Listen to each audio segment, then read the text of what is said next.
more good looking. The truth may be different. Therefore, interestingly, the study of Bhagavad Gita, which first comes across as study of an old Sanskrit text, study of some philosophy, study of some concepts, Atma, Paramatma, God, man, liberation, all those philosophical concepts. Do they have any relation to real life? This is how people who are not guided properly imagine about Gita. But a proper study under a competent teacher makes people know themselves better. I thought I was a very non-violent person, but there is in me violence. I thought I am a spiritual person, but I have more desires than many others.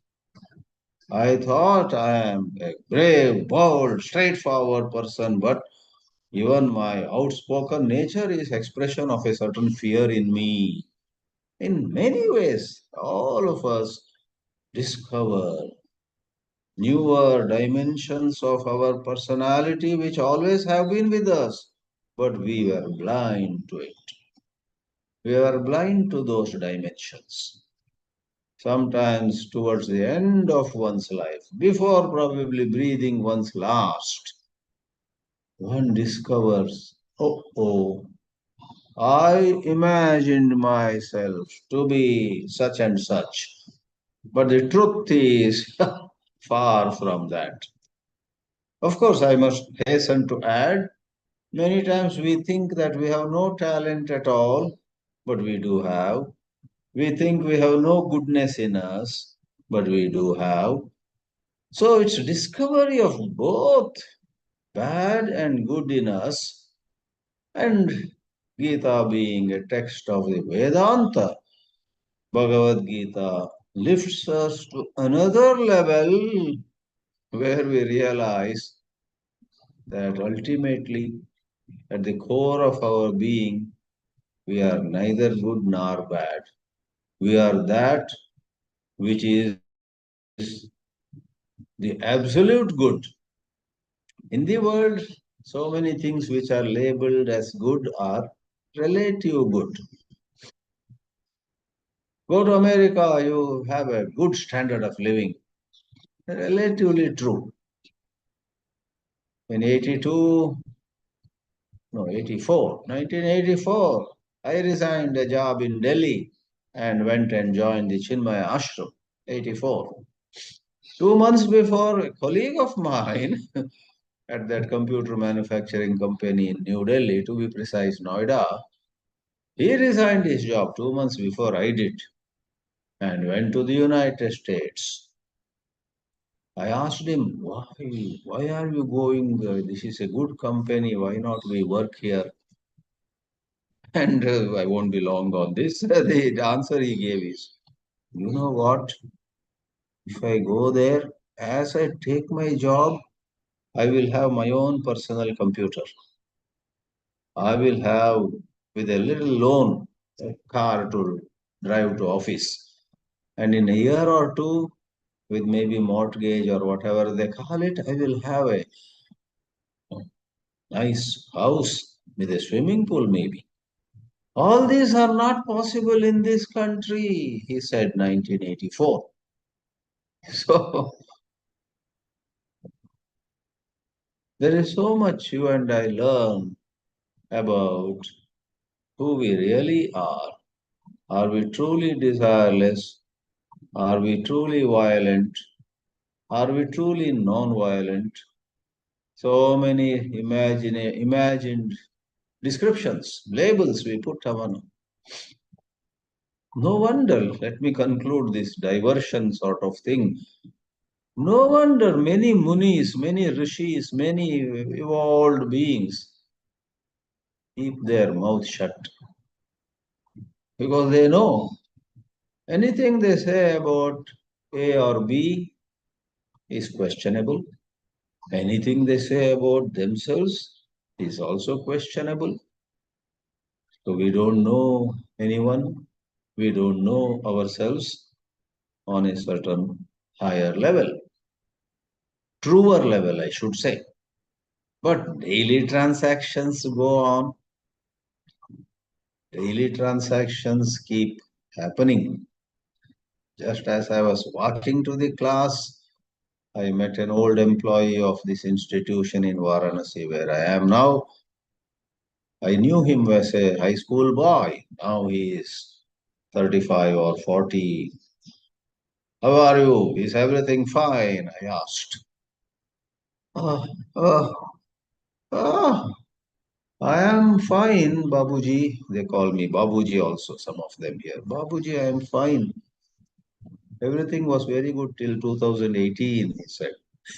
I said, what happened in 2018? He said, already I had two children. In 2018, my wife delivered triplets, three children at the same time.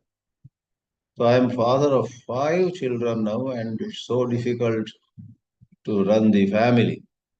So, but he runs it. Transactions go on. I took the liberty of giving a little longer introduction because today we have one stanza to cover, which also is pretty simple. Even Shankaracharya's commentary on this 20th and the last verse of the 12th chapter is so brief. Therefore, I thought no harm in spending about 8 or 9 minutes in a general introduction, but please do not say Swamiji just meandered. We don't know what he was talking about. He meandered. He went without some direction. Sorry, it might have seemed to be so, but actually I was telling you that none of us either knows the personality of ours in its fullness, nor do we know the truth of our existence.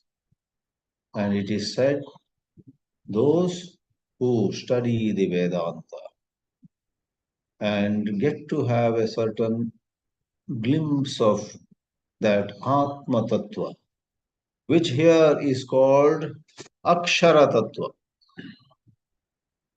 If you know that you are actually Akshara, imperishable, at the personality level, you are all the time Shara. Shara Sarvani Bhutani, Kutastokshara Uchyate, Uttama Purushastvanyaha, Paramatme Tyudahrataha, says Sri Krishna in the 15th chapter. Kshara, Akshara, there another technical word is used. The highest is Uttama. That Uttama Tattva is called here Akshara. This is a little language difference. I'm never tired of saying. When you say New York, it could mean the city of New York or some other place. New York might mean the state of New York, not to mention some city in some other part of the world, which also is named New York, and so on. Like that, Akshara in this context is the highest truth, which is our true nature. But in 15th chapter, there is Kshara, the perishable, Akshara, the relatively imperishable, and Uttama, which is beyond Kshara and Akshara. So, this chapter let us know that contemplation upon our true nature, properly guided by competent teachers who use these Shastras. Vedanta Shastra is simply terrific, and it's a tragedy that leave alone others. Vast number of Hindus grossly underestimate the power and glory of Vedanta. And it's a greater tragedy. Many sadhus also underestimate power of Vedanta. They study Vedanta, but after some time, they can't engage with Vedanta so much. Therefore, they do this puja, that upasana, this japa, and they are into homeopathy, naturopathy, and those subjects, not to mention politics or other things, those subjects, excite them. Once the Gita class is over, they see the latest on Iran and this and that. Alas. Therefore, teachers like Swami Dayananda, Swami Paramarthananda are not wrong when they say you need to have a systematic study of the Vedanta under competent teachers. Then whole lot of things unfold, open so beautifully. You will be able to put things in their proper places. Many other Vedanta teachers give us a great beginning. They inspire us. They pull us up from the morass of worldly living. But in order to sustain that spiritual journey, we need competent teachers who might not be so charismatic as to draw thousands of people in their audiences. Those charismatic leaders do one kind of job. Then there are the teachers who may be very less known, who may not be popular. Some of them may not have enough to wear, enough to eat, but they are very good in the Vedanta. They will be able to guide you. Then what happens? This chapter went to certain lengths. In fact, in a sense, we have completed the verses 13 to 19, 7 verses, which described what happens when you dwell on Akshara. You dwell on that Akshara which is beyond guna, beyond attributes. But the result is very interesting. Even as you dwell on that Akshara, Nirguna, Nirakara Tattva, your personality will shine through many gunas, sadgunas. Adveshta sarvabhutanam maitraha karuna evacha nirmamo nirahankaraha samadukka sukakshami. That's how we started with a bang. And we saw Aniketaha Sthiramatir Bhaktiman Me Priyo Naraha. Let me open my Bhagavad Gita here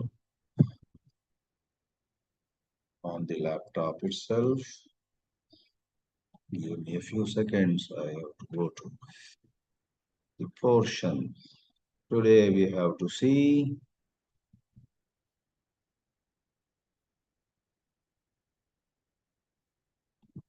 how Sri Krishna brings us to the conclusion of this Bhakti Yoga. Though a good number of shlokas, which we presently are seeing, are about not a Bhakti Yogi, but a very advanced Jnana Yogi, Akshara Upasaka. So we take up now the 20th verse.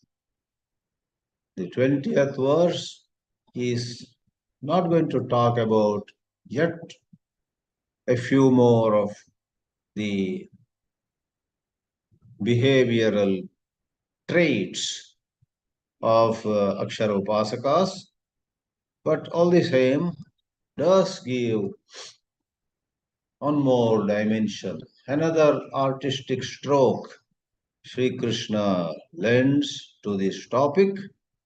And let's see how Sri Shankaracharya connects us to the 20th verse. He says, Adveshta sarvabhutanam ityadina akshara upasakanam nivritta sarvaishananam sannyasinam paramartha jnana nishthanam dharmajatam prakrantam upasamhriyate.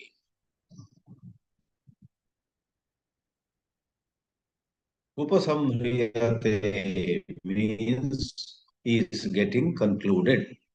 This topic is getting concluded, is reaching its conclusion. Prakrantam. What was started in the 13th verse? Adveshta sarvabhutanam. Someone who has absolutely no hatred, no dislike, no bias against anybody, neither against Hindus nor against Muslims, neither against Arabs nor against Jewish people.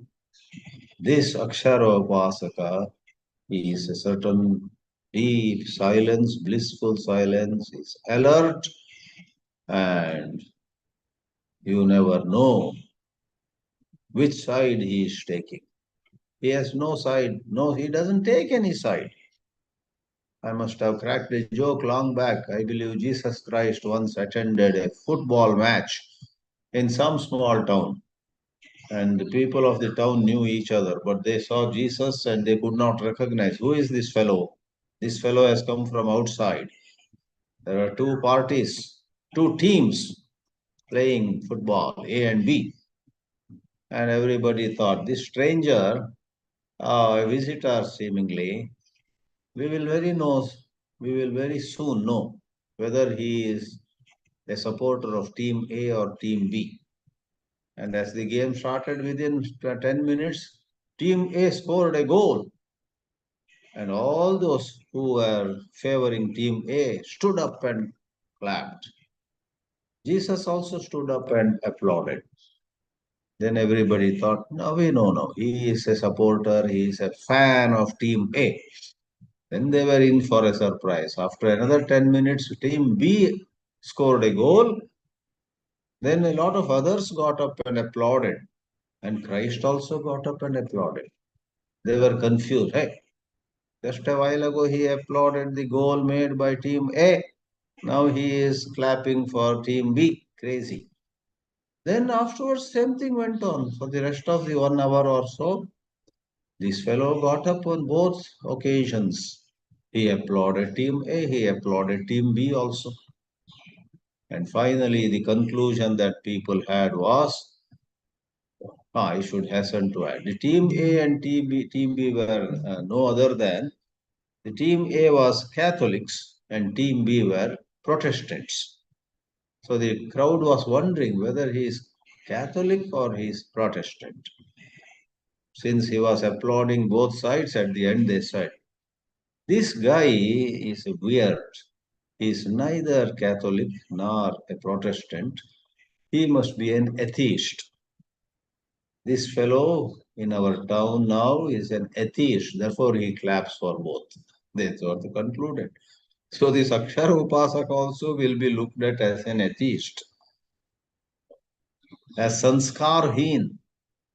Tomorrow in some communal fight between Hindus and Muslims, suppose he supports Muslims, for a moment we think, oh, he may be, but next day in another fight he supports or sympathizes with Hindus. Then finally you would say, this fellow seems to be neither Hindu nor Muslim. I think he was not raised with any sanskaras. A sanskar-heen hai. This fellow is without any proper religious training. He seems to be some aboriginal, must have come from some tribal group. He neither has a Hindu growth, Hindu background, nor Muslim background. Why did he come here? You may think, but Akshara Upasaka is above Hinduism and Islam. He is above whites and blacks or browns.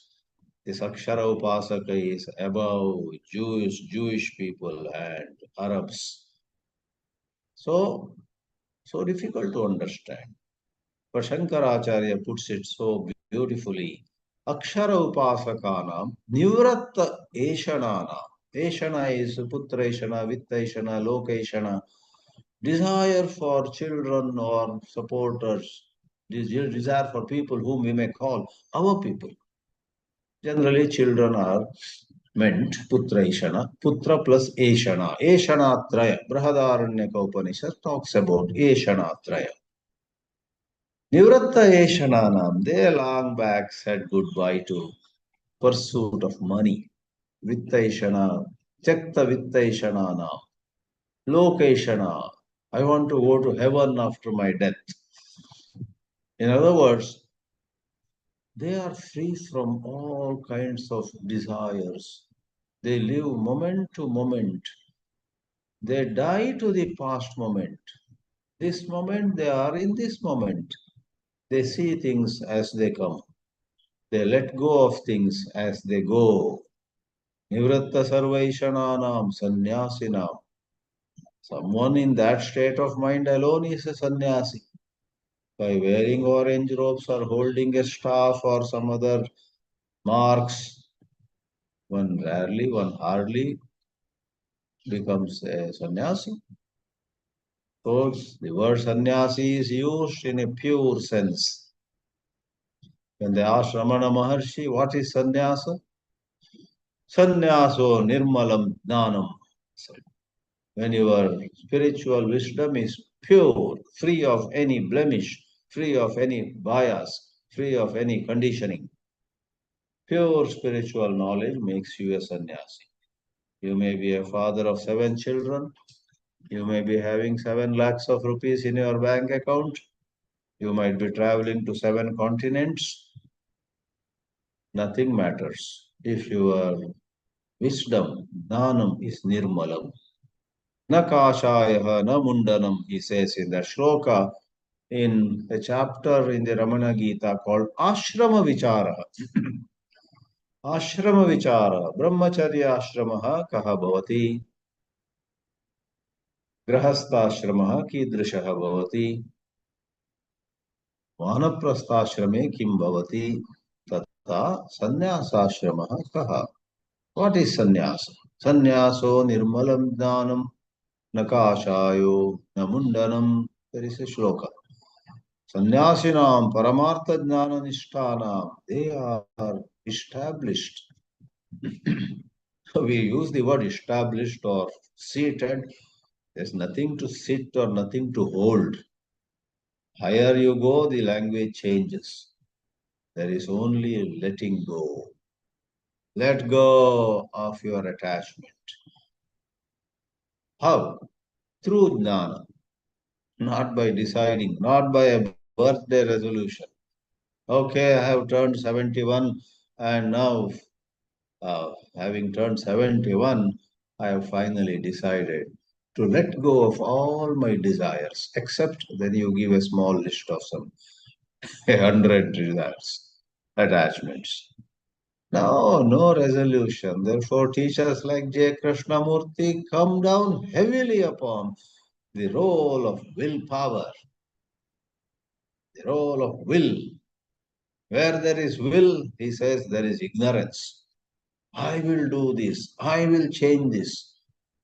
Your idea of changing the world, changing the society, changing the institution, changing people is as much an illusion or delusion as it is to say, I'm going to change myself. Give me some time. Therefore, one of the most beautiful sentences or quotes of J. Krishnamurti is something like, if you observe what you are, if you just observe what you are, without trying to change it, what you are undergoes a transformation. Being aware of what you are, without trying to change it. Don't try to change it. Don't try to fiddle with it. Don't try to tinker with it. Just be aware. Even as you are giving a lecture on desirelessness from a podium, you you see a rich man in the front row in the audience and a desire rises in you. This is the kind of man who should join our church or temple or ashram or whatever. I hope this rich man would get closer to me. A tiny desire, tiny leaning towards the rich and the famous and the good looking, etc., rises in you. J. Krishnamurti said, don't do anything, don't condemn yourself. Yeah, I have these desires even after reading so much of Gita. Nor justify saying everybody has. Other Swamijis have more desires. I have actually very less. Don't waste your energy on all this self-condemnation, self-justification, this, that. J. Krishnamurti, I am convinced, is one of the most wonderful Vedantis Probably he did not himself know that he was a great Vedanti. But we, the Vedanta students who get into his teachings, realize, oh my God, he is talking such gems which the Upanishads have talked about, are talking about. So, Paramartha Jnana Nishthanam. It all boils down to letting go, and that letting go happens when you watch, when you observe, when you are aware. Be aware of your desire, even as you are talking about the glory of desirelessness. Be aware of certain hidden forms of violence, even as you praise violence, non-violence. Ahimsa, paramo dharmaha, and so on. Be aware of some bias that you may have, even as you talk about samabhava.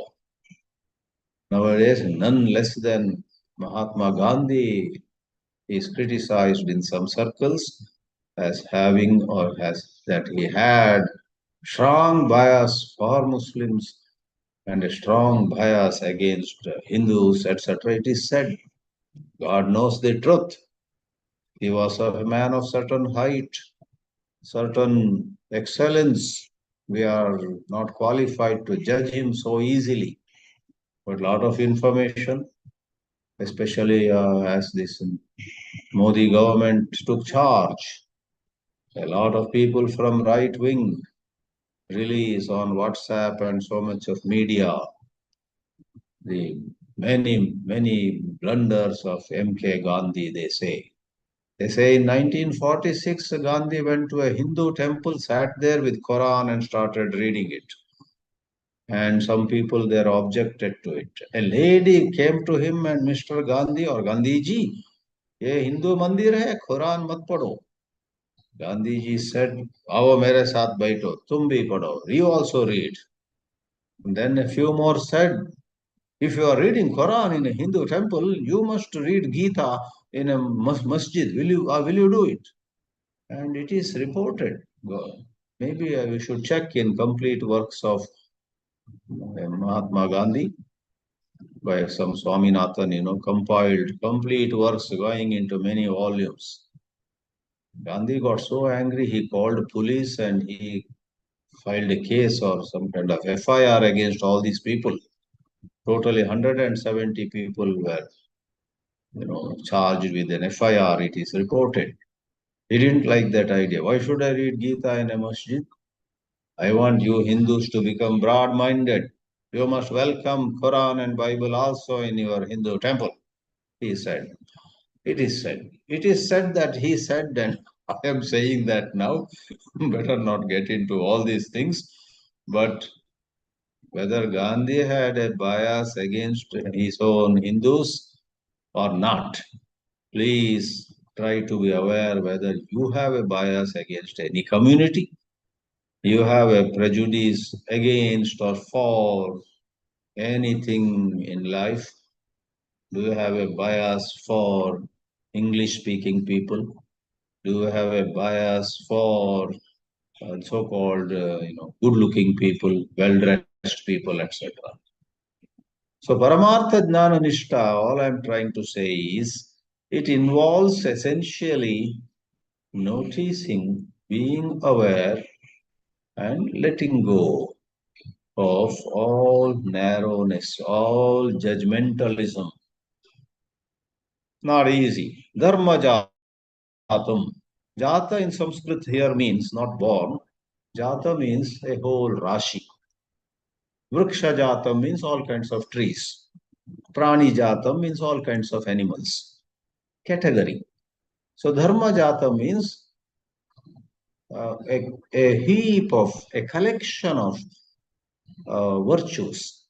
And from the 13th verse till the 19th, that's what Sri Krishna engaged in. Various virtues of people of such unimaginably great excellence of character. They behave like that. And in the last verse, summarizing what was said in 7 verses, 13 to 19, Ye tu dharmyamritamidam यथोक्तं पर्युपासते श्रद्धाना मत्परमाः भक्तास्तेतीव मे प्रियाः.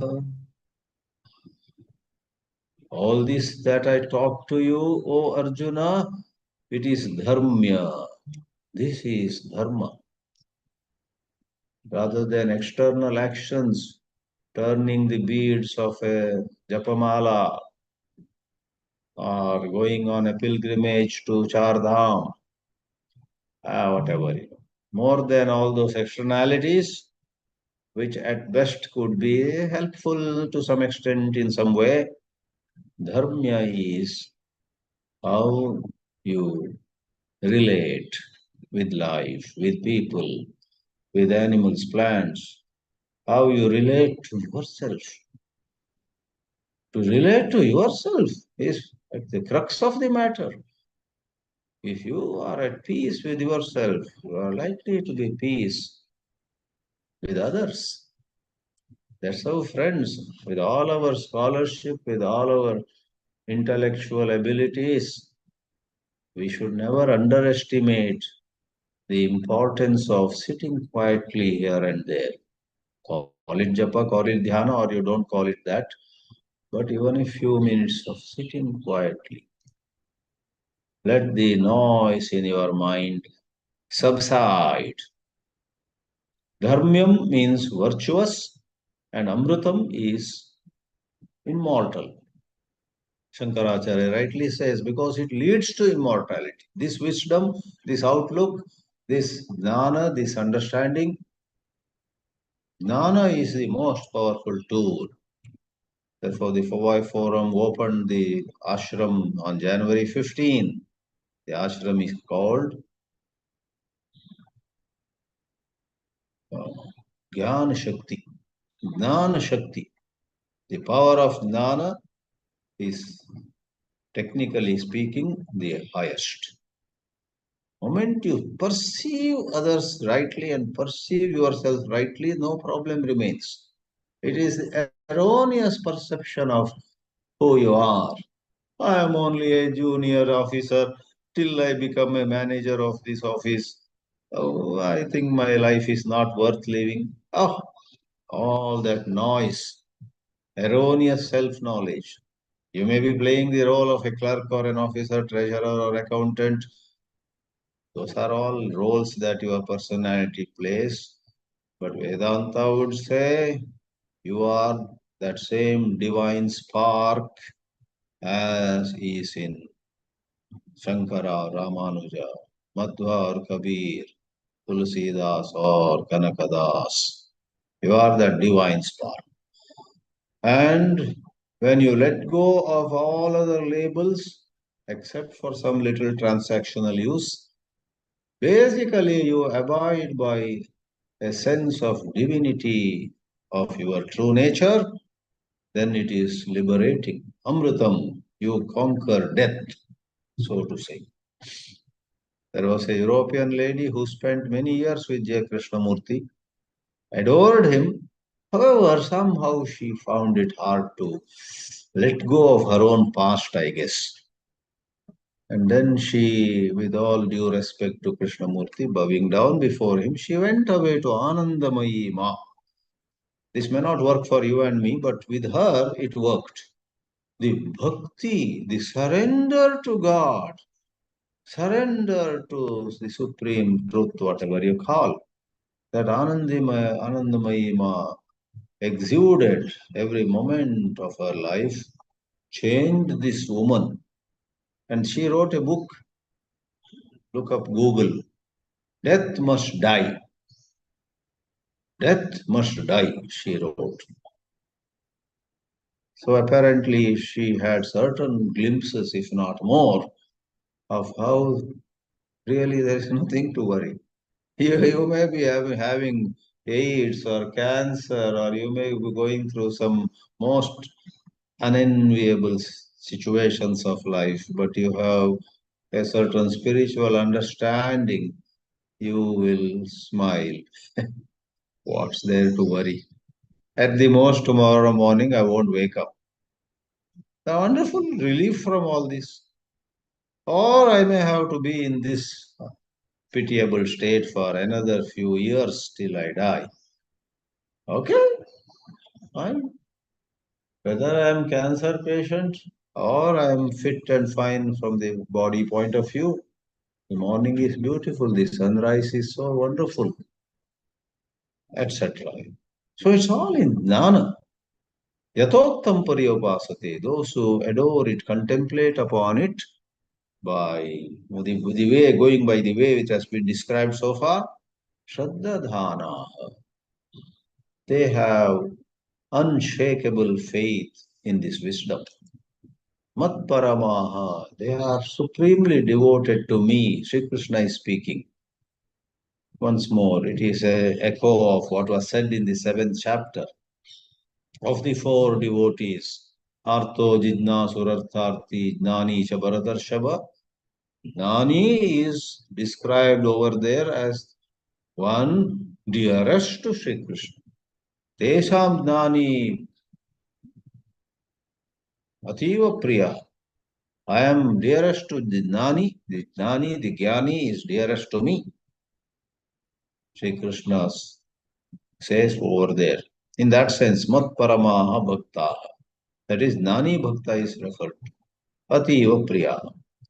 This little particle in the first half, ye tu, those on the other hand, that's one interpretation, has made some commentators say that this shloka is not so much a summary of the previous 7 shlokas, but it talks about another group of spiritual seekers who they haven't reached the heights that the main category was, described as having reached.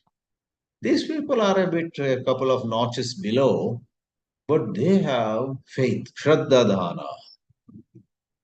They adore these Mahatmas, they adore these enlightened beings. They don't understand well what this enlightenment is, what constitutes enlightenment. They don't know, they have no clarity, but they adore. Maybe the lady who went over to Anandamayima was of that category. She heard and then maybe she met Anandamayima a couple of times. Then she said, I want to be with her for some time. And she went. Otherwise, she had taught also at this Rajgarh Besant School in Varanasi, sitting where I am delivering this lecture. Rajgarh Besant School, J. Krishnamurti School. Probably in late 70s or early 80s, she was here for several years and sincerely tried to imbibe Krishnamurti's teachings, offer some services to this education center. But her Shraddha somehow took her to Anandamayima. With all respect and reverence for Krishnamurti remaining intact, she said, let me spend some years with this lady, very unusual, extraordinary lady from Bengal. Anandamayima was born in what is today Bangladesh, but later on her work was all in this, what is called today India. They are dearest to me, whether the top-notch Akshara Upasakas, for whom all these behavioral excellence is like what is a corollary to a theory or theorem, or it is the second category who are a couple of notches below but who have such faith and such adoration, admiration. Looking at a saintly person, they leave everything else and go and sit by his side. Just sit by his side or her side, wanting to learn, wanting to understand something. The brief commentary we see now. In next class, we will give an overall summary of the 12th chapter. Yetu sannyasinaha dharmyamritam dharmad anapetam. Dharmya means that which is never away from dharma. Anapeta, never away. Apeta means away. Dharmyam chatad amritam chat. Why do we call it amritam? Amritatva hetutvat, says Acharya Shankara. Because it leads to your discovering that unshakable, undying dimension of your existence. Idam yatoktam adveshta sarvabhutanam ityadina. This is what was touched upon in the 7 verses before this. Paryopasate anutishtanti shraddadana santaha. With full of faith, they stay engaged in these teachings, in this wisdom. Mat paramaha yatoktaha aksharatma paramaha niratishaya gatihi yesham te mattai. Aksharatma, who is that imperishable truth itself? Aksharatma, Paramaha Niratishaya Gatihi. I am Parama for them. I am supreme for them. What's meant by supreme? The word Parama means Niratishaya Gatihi. That's the ultimate. You can't go further beyond. Atishaya means you can go beyond. Niratishaya, you can't go further. Sa kasta, sa paragati, as Kathopanishad says it. So those who look at the Krishna consciousness as the highest, Madbhaktaha, they have bhakti which is marked by Paramartha Jnana. Shankara does not change his position. It's not Sakara, Saguna Bhakti. This is Paramartha Jnana Lakshana Bhakti Tam Ashritaha. Te me ativa priyaha priyo hi jnanino tyartamiti yat suchitam tad vyakhyaya, having commented upon it, iha upasamhritam, here it is brought to a conclusion, bhakta steti va me priyaha iti yasma dharmyamritam idam yatoktam, as it has been uh, touched upon in last few verses, anutishtan, being engaged in it. Bhagavato Vishnoho Parameshwara se ativa priyaha bhavati. You and I become extremely dear to Mahavishnu. Tasmadidam dharmyamritam mumukshuna yatnataha anušteyam. If you and I are seekers of liberation, then we must yatnataha, with all our effort. Don't waste time on Russia and that neighboring Ukraine. Don't waste time on what is Trump up to. Don't go on watching all those comics that are being released in the media. Trump and Putin and Netanyahu and so many others. And our Modi also, of course. They're very tempting. I fell for the temptation yesterday. One video came, short video. Modi, Putin, Trump, and Netanyahu, all of them are sinking. They are sinking in some ocean. Then a helicopter comes and the helicopter releases some ropes. So all four of them hold the rope and the helicopter lifts them. But within a few seconds, the lady running the helicopter says to all these four, sorry, the helicopter cannot take the weight of four people. One of you let go of the rope. Sacrifice yourself for other three. Nobody wanted to let go of the rope. And Putin and Netanyahu and Trump says to Modi, Mr. Modi, you are regarded as a virtuous fellow. Please, you sacrifice your life for our sake. Modi says, I will gladly do so. But first, I want all of you to applaud my sacrifice. Clap. So the three of them start applauding. In the process, they let go of the rope and they fall into the ocean. So all funny such things. I could not resist the temptation to watch that video. I could not resist the temptation to narrate it in this class, which is the second time I am airing. Shiva Shiva. So, Yatnataha Anushteyam. Next time we get to see some video, even if you started it, stop it there. There's no end to this fun and all this. At the most, be aware of what is happening a little bit, but then mind your business. Yatnataha Anušteyam Dharmyamritam iti Vakyartaha. Iti Srimad Bhagavad Geetā Bhāshya Bhakti Yogo Nama Dvadashodhyaya. In the Bhashya, commentary by Sri Shankaracharya, the 12th chapter concludes, And the 12th chapter itself also concluded when we read the shloka.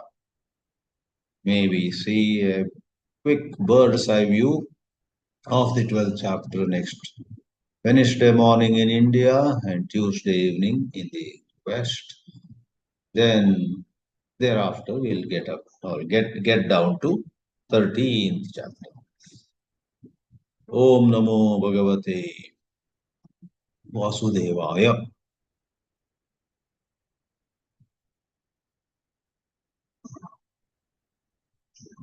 Hari Om, Hari Om. So in the chat box there are some Swamiji pranams, Hari Om, and it is Namaste.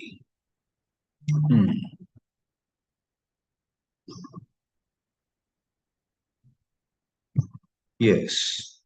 So please feel free to make a comment or ask a question.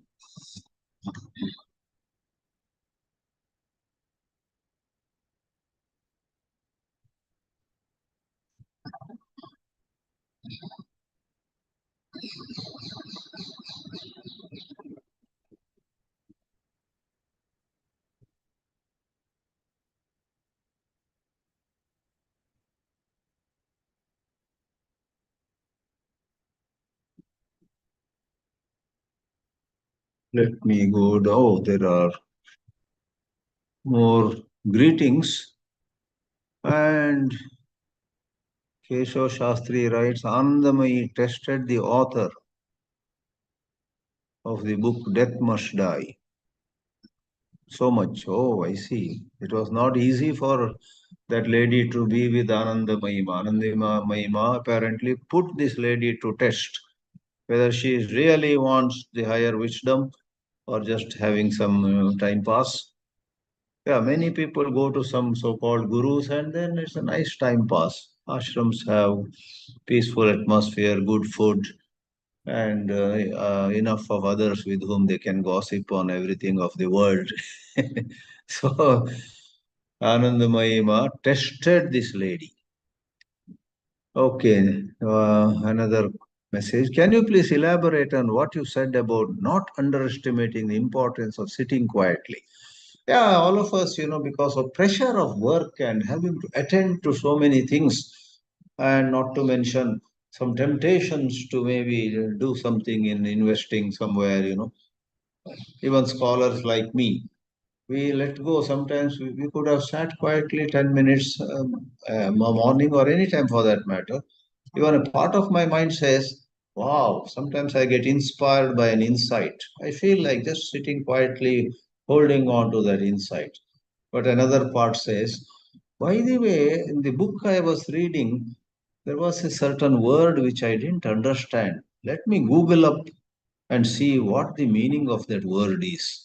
Some attachment to language, which comes handy for us speakers. So then I have underestimated the importance of sitting quietly. And I have overestimated adding to my knowledge of language, English or Hindi, Sanskrit or Kannada. I go on polishing so that my next lecture I can use, like that everybody has certain attachments. We would postpone Surya Namaskar in the morning, rather read something intellectually appealing.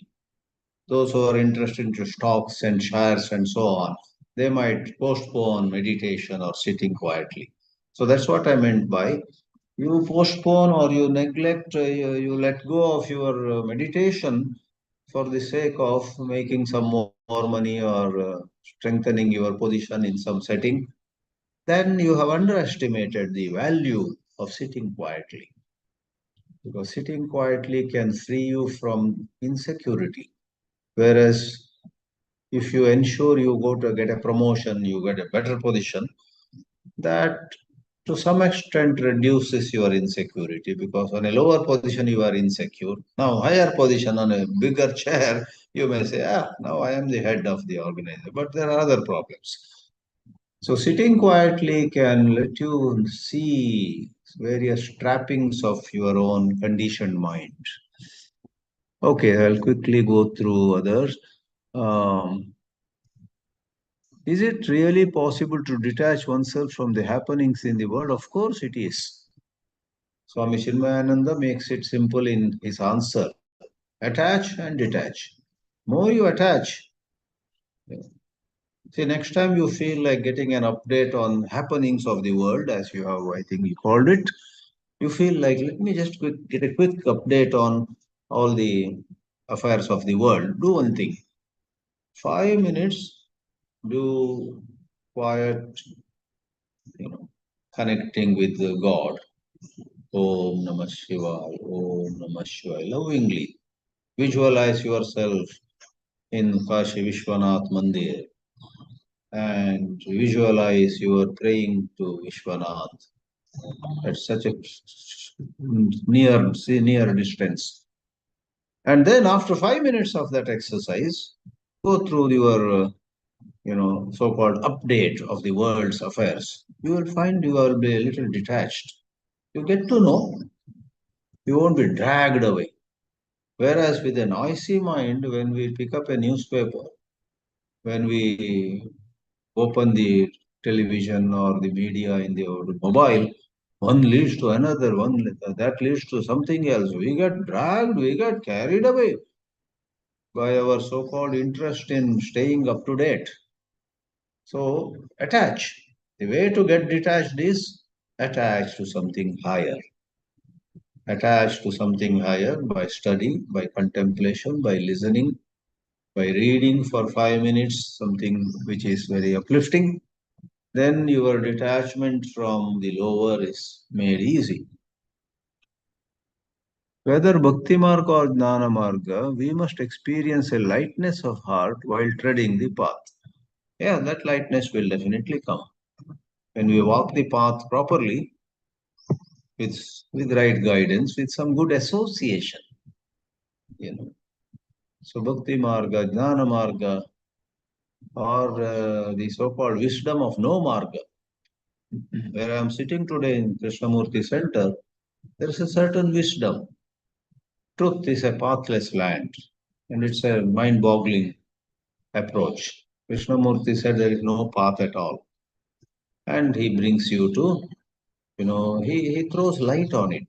He throws light on what it is, not to follow any steps, but to be aware, to be mindful, to be attentive to whatever is, rather than fixing a goal.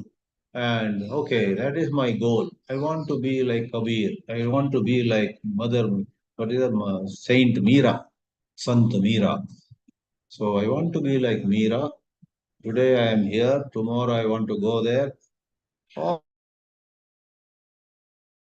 All that Krishnamurti abhors. That's also, it's a pathless journey, but very fascinating. Go immerse yourself. Go to a J. Krishnamurti center. Immerse yourself in that teachings. You will find lightheartedness. You said lightness of heart. The same lightness of heart we experience. And we find that so much reading, so many practices, so many techniques, so much upasana may not be really necessary. Just let go. See a bird, hear its chirping, and you feel light. That's what the teachings of Krishnamurti bring us to live in awareness, attention. Not everybody's cup of tea, I agree. Most people cannot make head or tail of it. But those who get it, see that also brings to us lightness of heart. And even to get into it, there is lightness of heart at the beginning itself. Surely do the same. Thank you so much, sir. Okay. Thank you all. Sri Krishna's grace, you and I are able to immerse in Bhagavad Gita day week after week. Om Namo Bhagavate Vasudevaya.